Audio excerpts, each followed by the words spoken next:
And with the Pope's arrival in the United States, there's excitement and anticipation, especially in Washington, among those who could meet the Holy Father face to face. They're anxious to hear his message.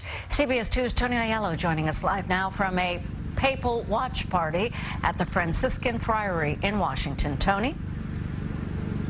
Dana, these are the Franciscan Friars of the Atonement. They're based in Putnam County, New York, but they have this beautiful monastery here in Washington, D.C. And about 2 hours ago, during a watch party inside, the faithful gathered and made quite a joyful noise when the Holy Father touched down.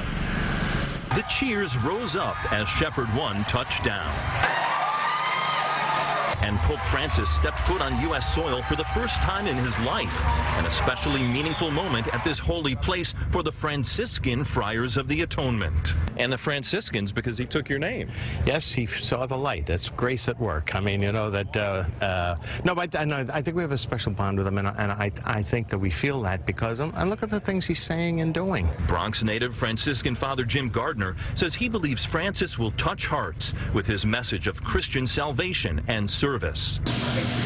At Catholic Charities of D.C. Everybody in New Jersey, how you guys doing? Miss you guys. New Jersey native John Collins supervises the kitchen that's preparing food for Thursday. After the Pope visits the Church of St. Patrick, he'll step outside to find 55 tables set up here on the street.